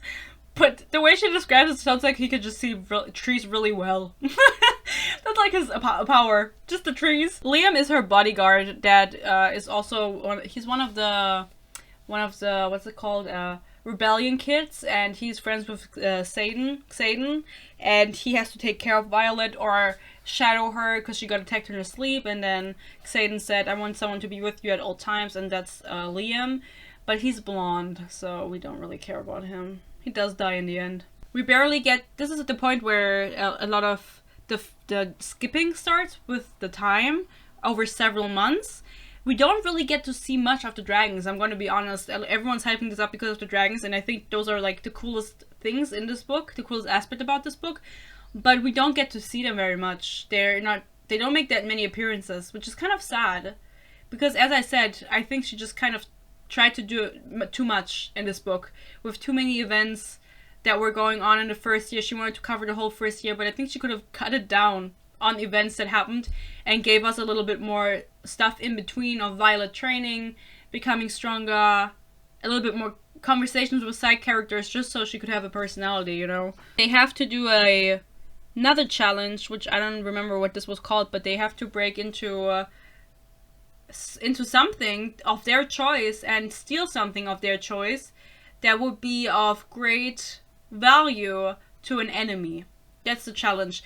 And her squad goes ahead and steals the map out of her mom's office that is up to date with all of the outposts, with all of the numbers, like very detailed. And so if this fell into enemies' hands, it would be terrible. And so they win. But I don't know what that means. I don't know what they get if they win. If this is like house points, like Harry Potter type shit, because they don't tell us. She tells us that one of the other squads got a scribe, and she says, Third Wing's best offering is a stunned, wide-eyed scribe, stolen straight from his bed, and given the way his mouth isn't moving, yep, someone's signal power takes away speech. The poor thing is going to be traumatized when they finally let him go. The poor thing? Why is she objectifying this man? Just say the poor man. Or the poor scribe. The poor thing? Out of all things, that threw me off. I remember, because they won. Because I was saying, what do they win? They won a field trip to one of the outposts at the front or something. Or like, not to the front, but like an outpost. And her sister is there. So they meet up with Violet's sister, and she finds out that her and Xaden are kind of like getting closer with the dragons and everything. They kind of have to. And then she tells Violet, listen to me. He might wield shadows, Violet, but give him his way and you'll become one? Huh? I don't really know what she means by that. Does she mean she's gonna die? Does that mean she's become an assassin? I don't really know. She's just kind of speaking in riddles for me. 70% in, they finally come up with the idea of a fucking saddle. I don't understand why the writers aren't flying with fucking saddles anyway. And Violet has been struggling to stay in her seat, in her non-existing seat, just on the back of this fucking dragon, because she's not as strong, even though she's been training, and the dragon or Terry had to keep her in, like, on his back with magic. And Xaden was like, let's make a fucking saddle for you. And I think he also has one. And so now she has a saddle and doesn't fall off the fucking dragon anymore, which is Slay.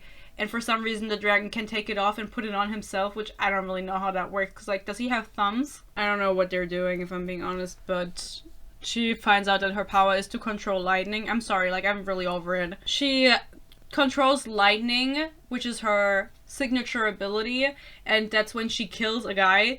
And this guy has been trying to kill her for, like, the entire book, and she's like, I killed a man, I can't believe it, like, I feel so bad. And it's like, girl, this man was honestly, like, a fucking menace. It's good that he's dead. And she is really good at controlling lightning. It's a super rare ability, of course, and I don't know why no one has made the comparison to fucking Red Queen, because the main character can also control light. Maybe I'm lying, actually, I don't remember. But I thought the main character or maybe it was electricity.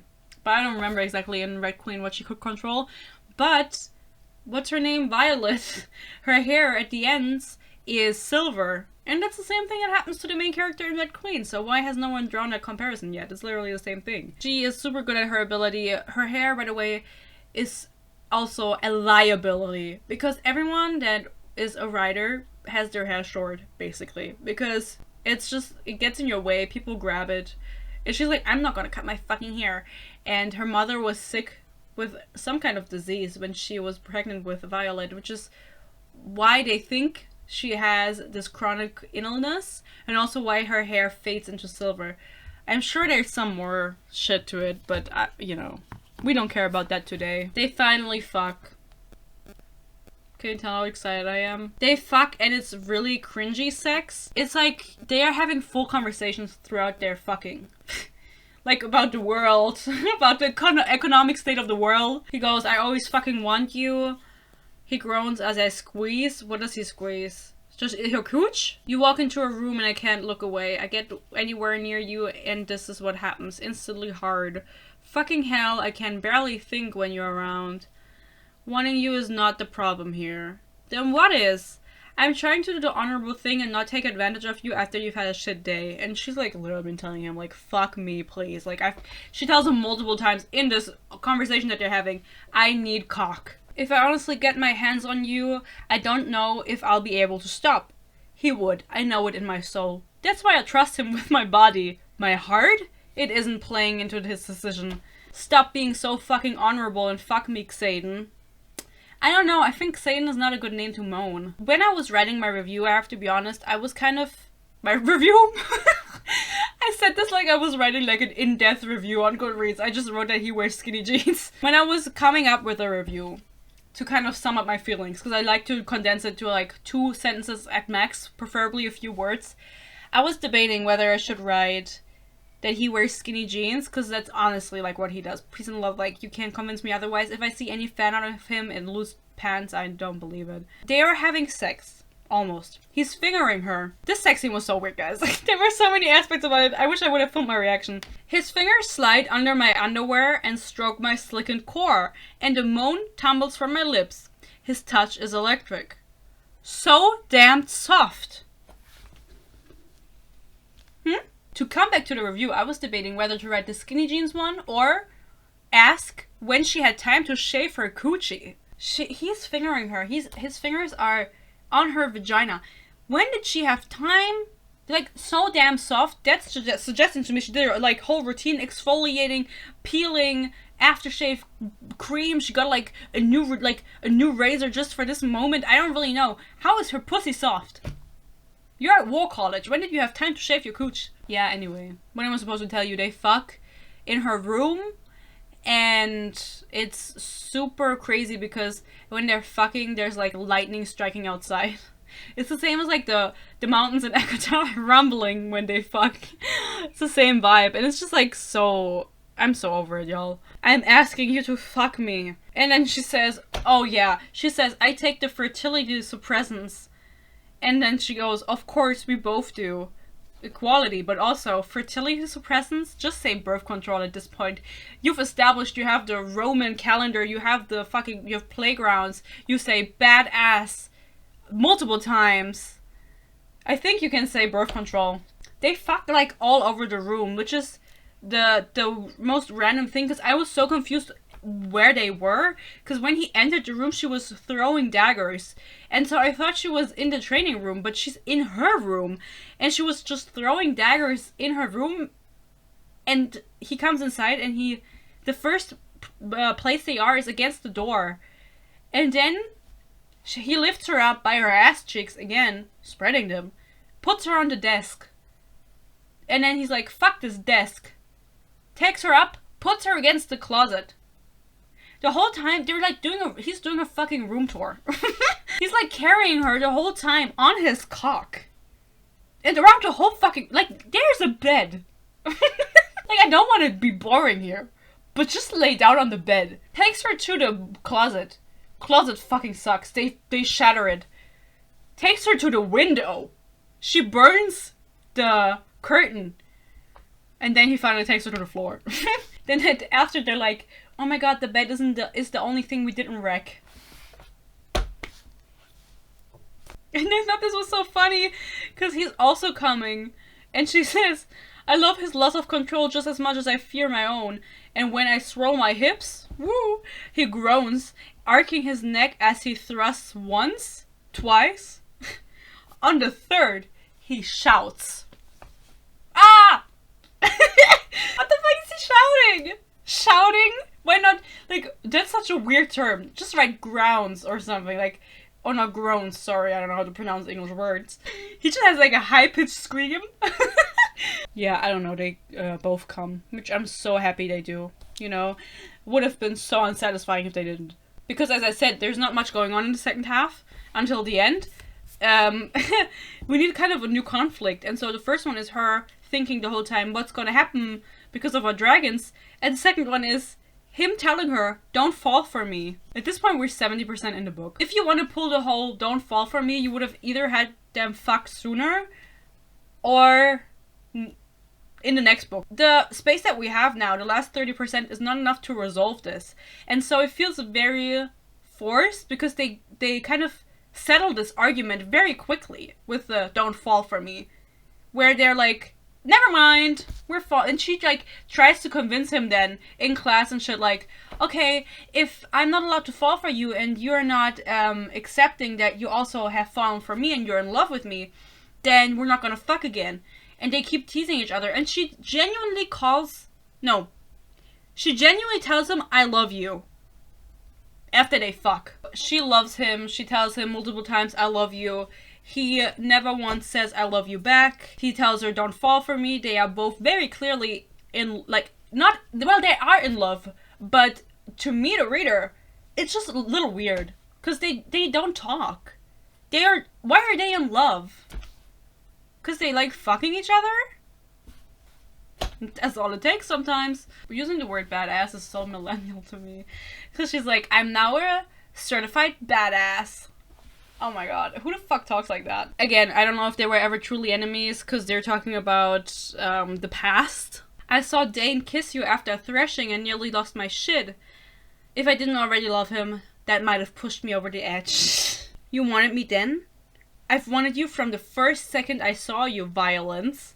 And if I was short with you today, well, it's just a shit day. He's been in love with her ever since he first saw her at the admission test. At the beam.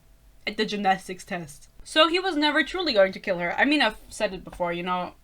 Calling this enemies to lovers, whatever. Are we getting caught up on technicalities now? I don't know which said that, but it sounded cool. I know my big words. We're at the end of the book. The last 100 pages, and of course... Sorry, just gotta browse the internet. Of course he's evil, guys. I mean, what am I supposed to tell you? Basically, we know that there are evil other people, and they don't have dragons. They have griffins or something. They have other flying animals. I'm not gonna look at my notes.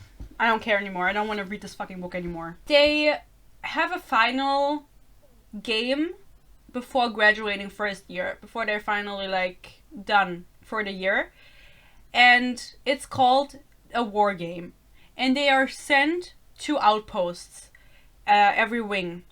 And Xaden is like, hey Violet, I'm taking you with me. And Dane is like, no you're not. Xaden takes her with him to a special location. And he's flying only with rebellion kits, which she doesn't notice this, okay? And they pull up somewhere and they're making out behind a tree. All of a sudden someone approaches, and it's people with fucking griffins. And those are the people that are supposedly evil, that are attacking the borders and everything. Allegedly, that's what Violet thinks. And they talk to Xaden and his crew, and Violet is like, what the fuck, why are we not killing them? These are the enemies. And it turns out that Xaden actually has business with them.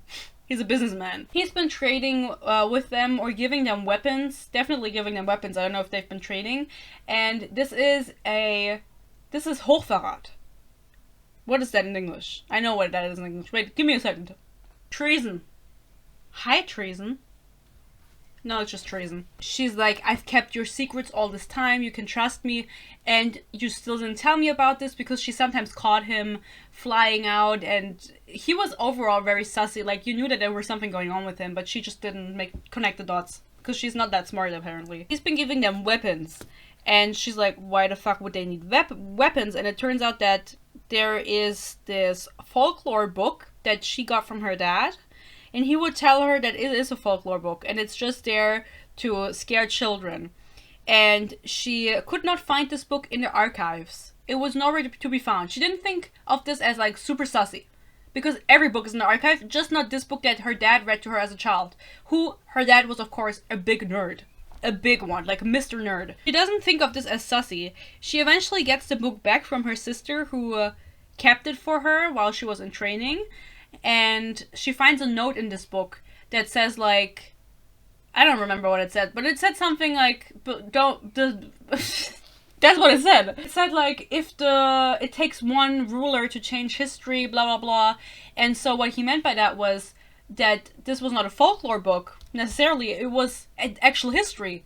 and that the people in the country have just gotten rid of it in fear of what is outside the border, because they are safe within their border of the land, and everything beyond that, they're like, fuck them, we're not gonna help them. And so there's like these evil wizards that have a name that I don't remember. I never really read it. Like when the name came up, I just kind of skipped it. But they're evil wizards that take power from dragons without their consent or something else. Like they just channel magic without something else. Like they just get it directly from the source. Like they just get the goods directly from the source. I don't really know. And they're super evil, and they are apparently right now attacking the people that Violet thought were the actual enemies, the ones with the griffins.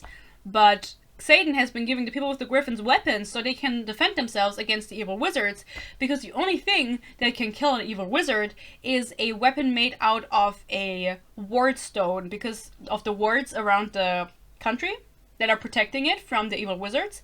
If you take the stone out of that, you can make a weapon, like a dagger or something, and then kill the evil wizard, because they can't get into the wards, and if you use the ward stone, you can kill them. She cannot believe this, but she does. She's like, I don't trust you anymore, I'm so betrayed, but I believe you, period. Like, it makes sense that this is happening, and this is the truth, and she still she still wants to fuck. The conflict in the whole book, even when they were in War College, never felt urgent. And neither does this, and her saying, I don't want you anymore, also doesn't feel real. Like, I think it will take them maximum 100 pages in the next book to start fucking around again with each other. It turns out that Dane has been reading her memories without her consent, because he's been touching her so much. And he told his dad about whatever, like Xaden being sussy. And when they come to the outpost for the war game, it's completely abandoned. And there's a note there from Dane's dad, who's like, prove yourself worthy or something. And there's a village right by the outpost. It's beyond the wards, where the evil wizards are attacking right at the moment. And they're coming with wyverns and everything, because they have their own magical dragons. And so they have to make the decision, do they leave behind the fucking village, or do they come, or do they fight? Or do they come? Do they fight or do they not fight is the question. They decide to fight, obviously. They lose Liam, and I know a lot of people love Liam because I've seen the fucking TikToks, but I don't give two fucks about that man. He dies protecting someone, and the fight scene dragged on. It was really long, and it was like the last 50 pages of the book, I would say. Ebook pages, I don't know, in actual pages, but I was, at this point, already kind of skimming the pages, because I just didn't care anymore. And then there's this super long fight scene with characters that I don't care if they live or die, and I was like, I'm not doing this. Skip to the end of the fight scene, Liam is dead. RIP. Miss you. Violet gets poisoned, and so they take her somewhere, because it's too long to take her to the healer in the war camp, in the war college, because that's a 12-hour flight, apparently. And so they take her somewhere else, but they're being very sussy about it. And also, apparently in this fight, her little dragon Andrea, the baby dragon, had a evolution, like a Pokemon, and she's now bigger and stronger and basically fully grown. I don't really know how that happened because I didn't read it. And then I read that when Xaden was saying that, I was like, should I go back? No. Whatever. Wakes up after like 3 days of being passed out from the poison from the evil wizard, and she wakes up and she's like, where are we? And at this point, the last chapter is in Xaden's fucking perspective, which threw me off so much because they sound the exact same, him and Violet, in narration. And there was like, I was like, we're Violet, but then he was talking about Violet, and I was like, no, we're in Xaden's head. It was just really weird. It was a weird choice. I would have preferred if we stayed with Violet, because we've already been with her the whole book. And he has this reveal where he says, oh yeah, we're in, I don't fucking know where they are, and it's the capital of the evil country, of the rebellion country, that supposedly burned down 5 years ago, where her brother died at the battle of this fucking, at the fucking battle, bitch! What am I supposed to say? So it's supposedly burned down, and he's like, no, we're here, and she's like, how is this possible? And he's like, we're rebuilding it, blah blah blah. And it's kind of like, this is like the only Hunger Games aspect that I felt, where it was like, we're in District 13. Oh my god, like everyone thought this wasn't existent, but it still exists. And then the door opens, and it's her fucking brother. Yeah. It's fucking Brandon. He's alive. He's living. He's thriving in this capital where everyone thought he died 5 years ago at the battle, and she's been holding a grudge against Xaden a little bit because she thought his dad killed Brandon, but he's alive. His name isn't Brandon, it's something else it would be, I don't remember. Brandon is like, no, I'm alive, and the last line is, give me a second, it's, Brandon just grins, oh, Brandon is his name. Brandon just grins and opens his arms. Welcome to the revolution, Violet. And then the book ends. The fact that something was up with Xaden was a plot twist I think that most people could have seen coming. Her brother being alive, she wasn't mourning him that much throughout the book. She would bring him up and be like, I'm sad that he died, but I'm busy. Because there were no filler scenes. As I said, she cut out everything in between. She just kind of showed you the big events that happened. And so I don't really care for Brandon. Like, if he had stayed dead, I would have been like, okay, whatever. But he's slaying alive in the evil rebellion country. So that's the cliffhanger everyone is talking about, and also everyone's excited for the second book, and I still cannot believe she's pushing that out this year. If that is actually true. If that's not gonna change, or if that's... It says it on Goodreads, and someone said she confirmed it. I think that's genuinely insane. Like, that book can only be trash. Peace and love. You take your fucking time writing a book, you know what I mean? Like, no one's rushing you. Why did you accept that deadline? I didn't like the book. I thought it was so boring. I really had to push myself through the last half, the last 50% when it became more romance heavy. I've said so many things I didn't like about the book. I don't really want to sum it up. I don't really want to talk about it anymore. I think I've said so much. The writing wasn't good. The quality of writing. The tone of the book isn't there. The world building is ass. The characters aren't fleshed out. I don't feel anything for them, whether they live or die. Like, fuck Liam. He's dead, and I don't fucking care. I think that this book, as I said, I don't even know who's still here. Who the fuck watches until the end? I've been talking for so long. The book is really for the people who love the books of people like Jennifer Armentrout that are more romance fantasy or fantasy romance based and don't really care for things like world building and character death. They just want to see two people fuck on page. And that's fine, you know, and if this truly is supposed to be a 5-book series, I think that's excessive. I think there's no need for that. But that will give Miss Rebecca time to grow. But only if she doesn't publish 2 books a year in the same series. Then not. But if she takes her time, I think there's potential there for it to become good. But for the hype it received, I think it wasn't good enough. It received so much hype that it just gives you the wrong idea of what you're about to read, which I think is really sad. Let's see how many reviews it has now. Ah, this is so exciting. It's like when the Lightrock reviews were going down, that was also so exciting to watch. Shout out. 100 new reviews, guys. Or ratings, not reviews. There's a difference. People just rated it. Yeah, what am I supposed to say? Xaden wears skinny jeans. Genuinely, guys, like, this book is so generic. It's so mid. Again, if people like it, then they like it, and I'm not... It's always like, I feel like people, when they see my video, they're gonna be like... It's not like I'm seeking the people out that like the books that I read. Okay, I've never gone under anyone's video and commented anything like, you like this book, you're stupid. Or anything like that. Never would I even think of doing that. But people kind of feel like I'm doing that when I do my videos, because they're like, just leave the people alone, but I am. Like, you chose to watch this. You chose to click onto my video. It's like, I'm not actively seeking you out. I just feel so bad when people are like, but I like the book. And I'm like, okay, that's fine. That's good for you. Thank you so much for being here. Leave suggestions for other books in the comments. Subscribe to me and tell me what you thought of this book. If you agree with my sentiment that this was America core, Jennifer Armentrout core, and just mid. Like, don't feel bad if you didn't like this book, you know, it's just, that's kind of what I'm here for. I don't like anything, don't worry. There's always gonna be, whether you like something or not, there's always gonna be Sophie who doesn't like it. Thank you so much for watching. I love you so much. I hope you stay happy, you stay healthy. Peace and love, and maybe I'll see you in my next video. Bye bye.